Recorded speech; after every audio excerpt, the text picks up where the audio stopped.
Herbal पुराण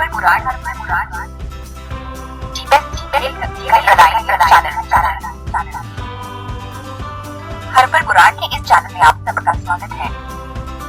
नमस्कार दोस्तों, मैं हूं संतोष कुमार शर्मा और आप देख रहे हैं हर्बल पुराण यूट्यूब चैनल।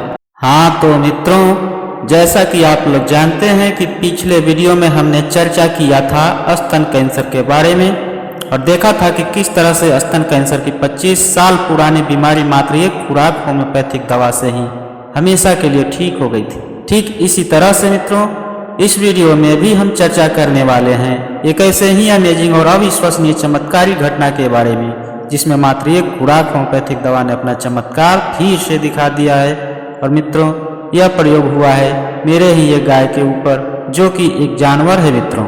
तो मित्रों, अगर आप लोग चाहते हैं कि इस तरह की जानकारियां आपको लगातार मिलती रहे तो प्लीज जल्दी से इस हर्बल पुराण चैनल को सब्सक्राइब कर लें, क्योंकि मित्रों मैं अपने चैनल पर प्रायः वैसी ही जानकारियां लेकर आता हूं जो कि बिल्कुल प्रैक्टिकली प्रूव्ड होती है। ध्यान दें मित्रों, सब्सक्राइब करने का कोई पैसा नहीं लगता, यह एक बिल्कुल ही फ्री ऑप्शन है। इस मुफ्त ऑप्शन का लाभ जरूर उठाएं मित्रों। तो चलिए शुरू करते हैं मित्रों, डेट तो मुझे ठीक याद नहीं है क्योंकि घटना पुरानी हो चुकी है, फिर भी अंदाजन यह घटना है आज से लगभग 5 साल पूर्व की। मेरी एक गाय थी जो दूसरे के घर आधे दाम पर पालने के लिए दे दी गई थी। उस समय वह गर्भवती थी और उसके पेट में 6 माह का गर्भ था। एक दिन अचानक उसे जोर का बुखार आया और वह लड़खड़ा कर गिर पड़ी। मित्रों, उस दिन वह गाय ऐसे गिरी कि उस दिन से फिर उठी ही नहीं। गांव के ही एक पशुपालन विभाग के डॉक्टर ने आकर उसका इलाज किया। उनके इलाज के बाद बुखार तो ठीक हो गया, लेकिन गाय फिर भी उठने का नाम नहीं ली। मित्रों, पशुपालन विभाग के उस एलोपैथिक डॉक्टर ने बहुत प्रयास किया और अंत में हाथ खड़े कर दिए, कह दी कि मैं जितना भी कर सकता था कर दिया, अब आप इसे किसी बड़े डॉक्टर से दिखलाएं। मित्रों, मैंने कहा कि अब आप ही बतलाएं कि आपसे बड़ा डॉक्टर कौन है, मैं तो किसी को जानता ही नहीं हूँ। तब वो खुद मुझे अपने साथ ले जाकर एक डॉक्टर से मिलाए। फिर उस डॉक्टर से भी उसका काफी इलाज चला। उसने भी अपना पूरा दमखम लगाया, अपना एड़ी चोटी एक कर दी, किंतु कुछ भी न कर सके। अंत में हाथ खड़े करके उन्होंने भी कहा कि अब किसी बड़े डॉक्टर से दिखला लीजिए, मेरे बस के बाहर की बात ही से ठीक करना। इसी तरह करते करते मित्रों अब हम पहुंच गए थे पशुपालन विभाग के हेड ऑफ डिपार्टमेंट तक। मित्रों, इस वीडियो में मैं व्यक्तिगत रूप से किसी भी डॉक्टर का नाम नहीं लेने जा रहा हूं, क्योंकि ऐसा करना उचित नहीं होगा और मेरा मकसद भी सिर्फ वस्तु स्थिति की जानकारी देना मात्र है, न कि किसी चिकित्सक का शिकायत करना। मित्रों, HOD से भी उसका काफी इलाज चला, काफी जांच वगैरह भी हुआ, गोबर आदि का लेबोरेटरी में टेस्ट भी हुआ, काफी पैसे भी खर्च हुए, लेकिन नतीजा वही ढाक के 3 पात, कोई फायदा नहीं हुआ। पूछने पर सिर्फ यही कहते कि बेटा यहाँ अंतिम जगह पर तुम पहुँचे हुए हो, अब यहाँ से आगे तुम आखिर कहाँ जाओगे। यहाँ सारे रिसर्चर्स बैठते हैं, रिसर्च होता है यहाँ, अतः हमारे यहाँ से यदि तुम्हारी गाय ठीक नहीं होगी तो फिर कहाँ होगी। अर्थात उनके कहने का मतलब बिल्कुल साफ था कि कहीं भी नहीं होगी। मित्रों, अब तक गाय को गिरे हुए करीब 1 माह हो गए थे। पूरे 1 माह से गाय खड़ी नहीं हुई थी और उसके गर्भ में 6 माह का बच्चा भी था। कुछ समझ में नहीं आ रहा था कि क्या करूं। गांव के लोग अब कहने लगे थे कि पगला गए हो, अब क्या गोईठे में घी सुखा रहे हो, अब इसको ठीक नहीं होना है। मैं एक ही बात कहता कि जब तक इसकी सांस चल रही है तब तक तो नहीं छोड़ूंगा। फिर कुछ लोगों ने कहा कि सब तो कर रहे हो और फायदा कोई हो नहीं रहा, तो क्यों न अपनी होम्योपैथी को ही एक बार आजमाते हो। मित्रों, अब मैंने भी मन बना लिया था, अतः अंत में केस को रिपोर्टराइज किया गया।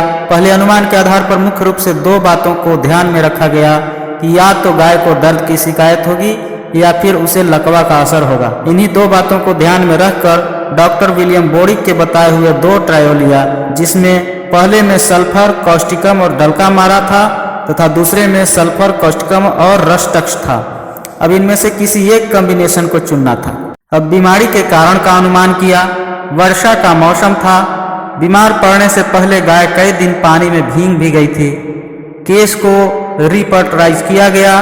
केस पुराना हो चुका था और एलोपैथिक इलाज भी काफी चल चुका था, इसके लिए सल्फर चुना गया। पानी में भीगने से बीमारी की उत्पत्ति और दर्द का अनुमान करके रस्टक्स को चुना गया और लकवे का अनुमान करके कॉस्टिकम को चुना गया।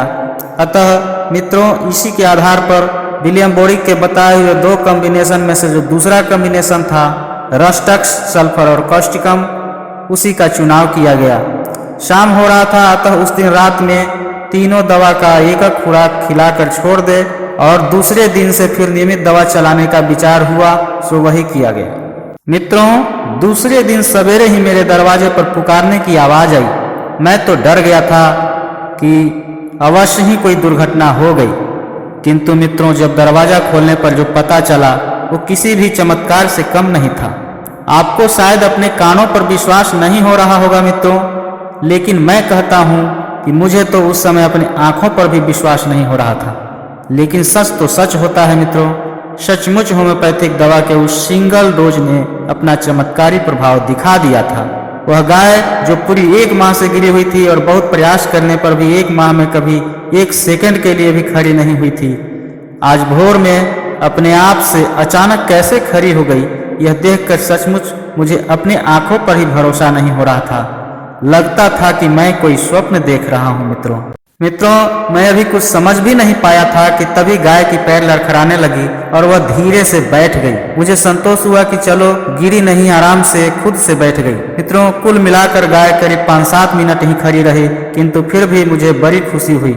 गाय बिना किसी के मदद के खुद से खड़ी होकर खुद से बैठ गई। अब मित्रों, पहले की अपेक्षा और दुगने उत्साह से उसकी सेवा की जाने लगी, उसका मालिश किया जाने लगा और वही दवा रेगुलर चालू रखा गया। गाय पूरी तरह से ठीक हो गई। तो मित्रों, यह था होम्योपैथिक दवा की शक्ति का चमत्कार। सचमुच मित्रों, जहां से एलोपैथी का दरवाजा बंद हो जाता है, वहां से होम्योपैथिक का दरवाजा खुल जाता है। बस जरूरत है तो सही चिकित्सक और सही दवा की। फिर होम्योपैथिक पद्धति कहीं से भी कमजोर नहीं है मित्रों, मेरे पास ऐसे अनेकों अनुभूत प्रयोगों के संग्रह मौजूद हैं, जिसमें मैं अपने इस हर्बल पुराण यूट्यूब चैनल पर आप सबों के साथ शेयर करना चाहता हूं। बस जरूरत है आपके सपोर्ट की। तो मित्रों, यदि आप चाहते हैं कि मैं आगे भी ऐसी ही जानकारी आपको लगातार देता रहूं, तो कृपया चैनल को जरूर से जरूर सब्सक्राइब करें और मेरा हौसला बढ़ाएं।